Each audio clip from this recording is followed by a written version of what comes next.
Nah, nah ini nih. Kemudian model paper. Model paper ini. Jadi kalau untuk model paper itu ya kita harus pelajari di setiap ketika kita membaca juga itu tadi buku itu adalah kita baca deh buku-buku di paper-paper yang jurnal kita mau submit itu. Dia bagaimana sih membuat kata-kata kalimat memulai gitu penulisnya itu. Bagaimana penulis itu memulai itu tulisannya, apa sih kalimat-kalimat itu kita bisa pakai, nggak masalah. Kita juga bisa pakai kalimat-kalimat itu, diambil aja gitu, diupload aja gitu, bisa aja kalimat itu. Nah kemudian poin-poin apa yang dibuat dalam tiap bab atau subbab itu juga penting poin-poin. Kemudian bagaimana mereka membuat paragraf itu menyatu. Nah ini sangat penting terus terang. Enggak mungkin sih teman-teman sudah yang mengerti juga ya. Nanti tolong di sharing. Kalau saya yang pernah dapatkan, saya mendapatkan mata kuliah itu ya, misalnya membuat paragraf itu. Jadi karena saya pernah dapat mata kuliahnya, saya coba gitu praktekkan di sini tuh. Coba sambil baca paper itu kan. Jadi kalau kita perhatikan paper, ada contoh nggak papernya? Jadi misalnya yang paper bab itu misalnya paragraf gitu ya. Paper yang teksnya habis. Wah ini pasti luar biasa.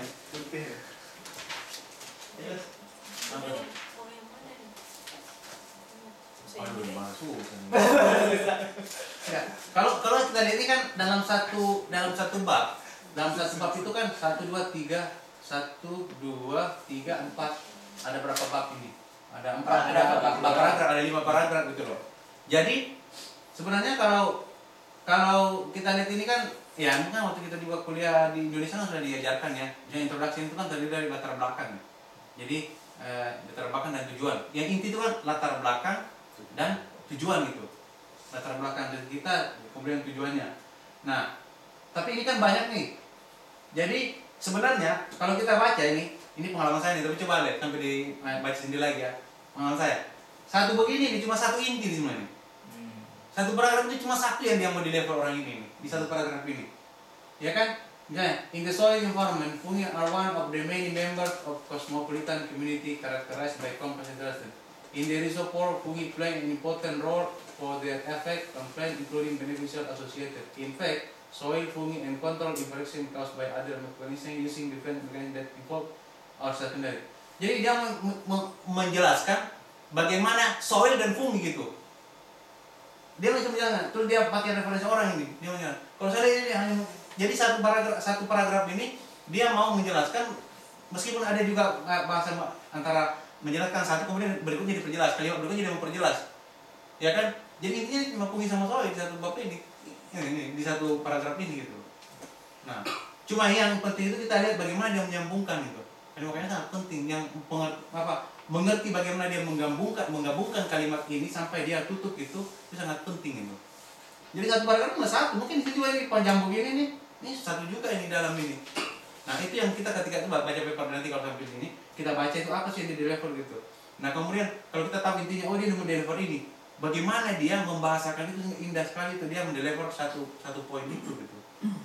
Di dalam satu alinea satu paragraf ini gitu loh. Nah, kalau saya kuliah itu cuma satu, makanya saya pernah Profesor Dadang ya, yang PR2 Unhas itu waktu saya kuliah kan dia, jelas saya bisa baca buku cuma 2 jam, katanya setebal ini. Gimana Prof bisanya gitu?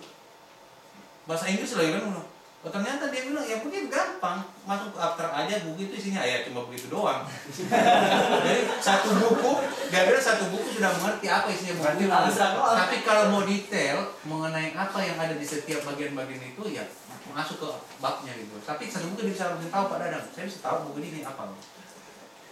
Orang ini mau membuat buku ini tujuannya untuk menulis apa bisa gitu. Hanya dari abstrak gitu. Jadi kan bahasa-bahasa begitu memang apa ya? Ya enggak waktunya harus panjang baik pun nggak bisa pendek memang. Nah jadi itu saya sebagai teman-teman itu jadi poin-poin dalam satu paragraf itu hanya satu poin yang biasanya orang mau di-level. Kalaupun dia banyak kalimatnya itu dia bisa memperjelas, dia bisa membuat perbandingan di dalam itu menjelaskan, kemudian meyakinkan orang punya dia itu kenapa gitu penting gitu. Misalnya di introduksi ini kan latar belakang juga ini latar belakang yang melatar belakang idenya dia gitu. Kenapa latar belakang idenya itu dari sini dulu nih, fungi sama soil gitu. Kemudian berikutnya lagi dia mau menjelaskan lebih rinci dengan melihat punya orang, si riset orang yang tadi katakan mereka lihat ada hasilnya orang nggak, idenya itu ada didukung dengan riset orang nggak, ini kan ada semua kan. Nah, kemudian kayak gitu.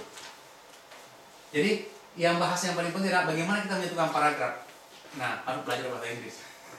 Saya sudah lihat, aduh, kadang-kadang bagus ini udah paragraf saya nih, ini yang masih bolak-balik ya, yang maklumin aja bagus. Dan memang ini penting. Bagaimana menyatukan paragraf itu sangat penting. Untuk bisa menyatukan paragraf, kita harus banyak membaca paper. Kita harus membaca paper dan di setiap paper yang kita baca itu kita harus mengerti bagaimana dia menyambungkan kalimat satu dengan kalimat lain. Dia pasti kalimatnya itu berulang apa nih? Cara sambungan katanya itu mungkin orang lain juga make, paper yang lain juga make. Jadi semakin kita banyak membaca paper, tapi itu saya katakan tadi, jangan baca paper isinya saja gitu.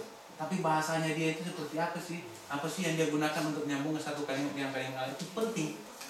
Nah, membaca paper itu kalau hanya isinya itu kalau menurut saya sih ya saya juga awalnya begitu, tapi setelah oh iya ternyata membaca paper itu kita harus mengerti alurnya, bagaimana apa yang dia mau, supaya itu menjadi pengalaman buat kita juga untuk kita menulis gitu. Kalau hanya baca paper isinya ya sudah cukup isinya, ya abstrak begini doang gitu kan tadi Pak Dadang itu kan udah baca ini, maksudnya riset ini judulnya begini sudah cukup kan. Tapi ternyata kan kalau kita sudah mau menulis untuk kita sendiri, nah ini sudah mulai pusing kan. Nah sehingga kita harus baca lebih dalam gitu. Bagaimana membuat kalimat-kalimat, bagaimana menyambungkan kalimat-kalimat, itu sangat penting sekali ternyata. Sebagai jadi komentator lebih mudah daripada jadi pemain. Ya Pak. Seperti itu kan. Komentator kuda maksudnya. Kemudian bagaimana membuat kesimpulan, bagaimana si penulis tadi yang bagus paper tadi kita sebagai model itu dia membuat kesimpulannya gitu. Bagaimana dia mendesain kesimpulannya, karena biasanya juga kalau editor itu langsung kesimpulan juga, dia baca tujuan kita itu dia kesimpulan gitu. Ya bagus ya, aku nggak editor nih. Biasanya kalau editor itu dia kita punya tujuan risetnya mau ngapain, kemudian kan dia kemudian perhatikan metodologinya, cocok lah nyambung metodologinya, kemudian kesimpulan apa nyambung nggak antara kesimpulannya dia dengan dia tujuan risetnya. Itu jadi membuat mendesain kesimpulan itu sangat penting juga. Nah itu paper-paper yang terkenal tadi itu yang kita harus fokus ke situ. Nah ini nih dia ngasih contoh ini bagaimana ketika kita menulis. Kalau kita terbalik nih, abstrak, metode, result, discussion, introduction, terakhir nanti menulisnya introduction gitu. Terakhir dia menulis introduction, malah di belakangnya introduction kan, kemudian conclusion, kemudian abstrak lagi gitu. Nah abstrak yang di atas itu dianggap draft. Jadi kan kita kan ketika mau membuat penelitian itu kan sudah ada, kita punya planning.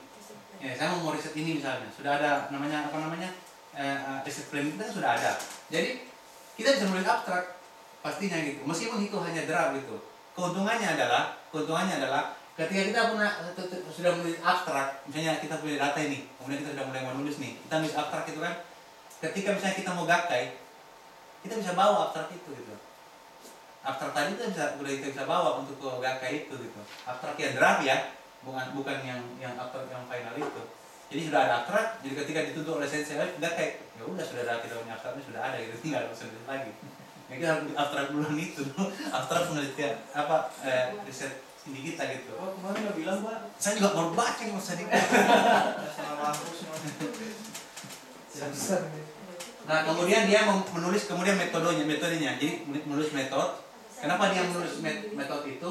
Karena kita metode itu sudah di kepala. Kita kan sudah melakukan riset. Kita sudah tahu hafal mati gitu loh Pak.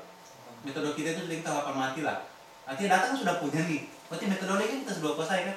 Nah dia nulis masuk ke metode gitu. Jadi kalau saya melihatnya ini, kenapa metode itu? Karena kalau kita tidak memulai itu jadi malas bawahnya Pak. Tapi kalau kita sudah ada abstrak draftnya, kemudian kita sudah nulis metodenya, sudah mau selesai, udah fix metodenya, kan semangat tuh. Dikit lagi ya, masuk lagi. Dia masuk ke result gitu. Kita tampilkan, tapi misalkan dia cuma tabel-tabel, kita buat dulu tabelnya. Ya kan, kita desain bagaimana menampilkan tabel itu dengan tadi membaca contoh-contoh paper-paper orang ini tadi kita mau desainnya. Nah, kemudian, ini tapi yang berat ini yang di result dan discussion ini yang berat ini. Nah, kalau introduction, kenapa ditaruh di belakang introduction? Jadi karena ketika kita sudah membahas masalah riset dan discussion, itu kan discussion udah pasti banyak paper yang kita baca tuh, ya kan? Nah, ketika sudah banyak membaca paper-paper apa segala itu untuk melengkapi kita di kasen kita,